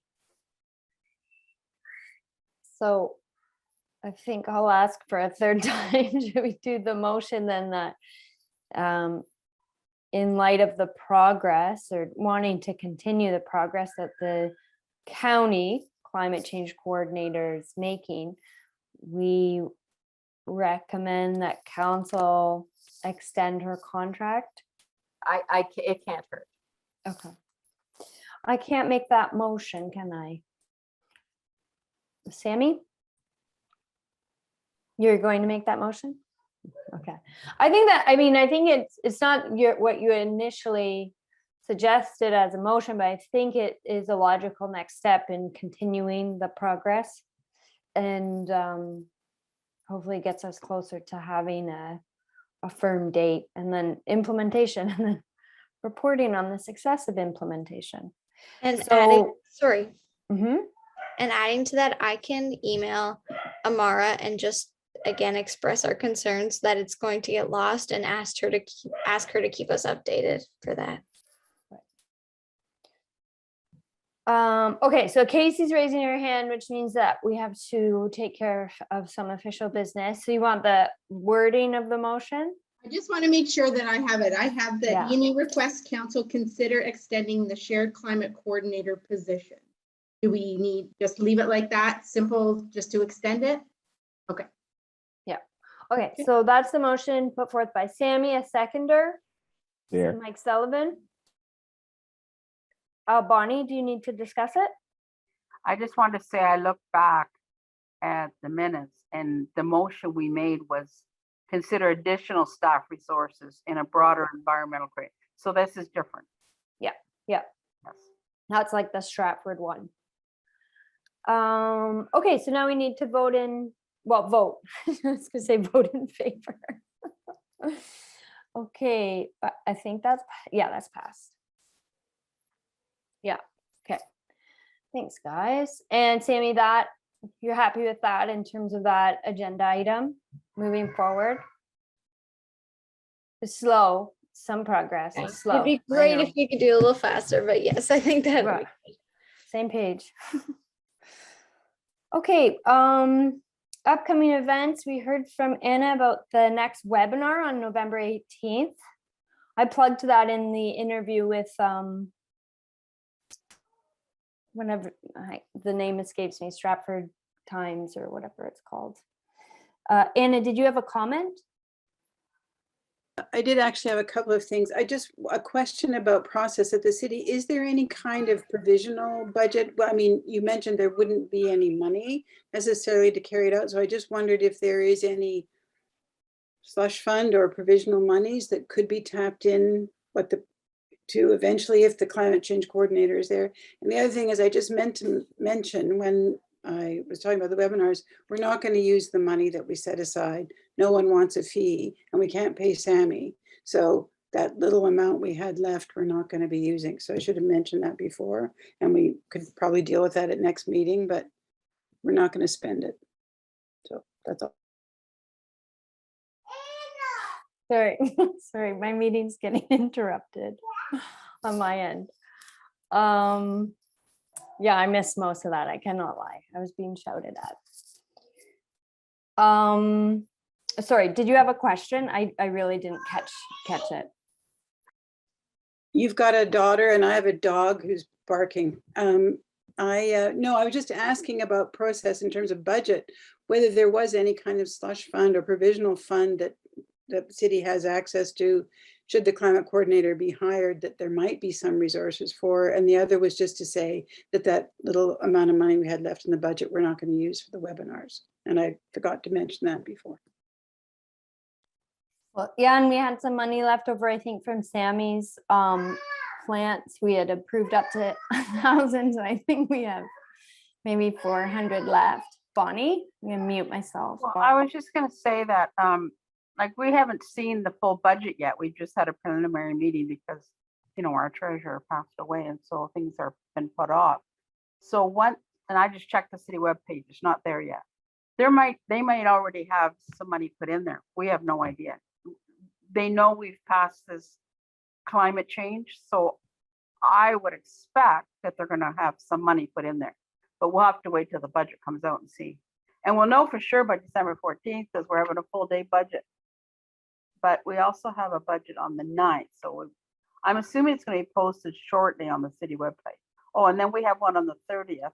So I would say pretty soon, within the next week or so, they'll have all the budget details posted on the city website, and you can go through and see their plan going out, and you know, we should know by then.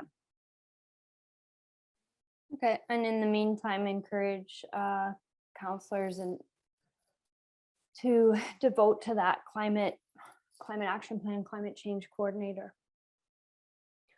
Okay, so that is the next event, the waste in and outs on November 18th. Please share widely. I know Mike has posted about it on the city's social media channels and on the website. But it'll be a really good conversation. So the more people that can attend, the better. And we have the tree power event listed. That's just a heads up, April 2022. And our next meeting is December 2nd. And that brings me to my final point. This is my last meeting. So I've decided to not reapply for the committee because I've been on it for several years. And I think it's time for something new. So thank you all. It's been a pleasure working with you. That's so sad to hear that, Emily. Oh, but Bonnie, our paths are going to cross all the time because we're still going to be involved in the same projects. But it's time for something new and for someone new to join the committee. But it's been a pleasure. So with that, I would ask if anyone wants to make a motion to adjourn.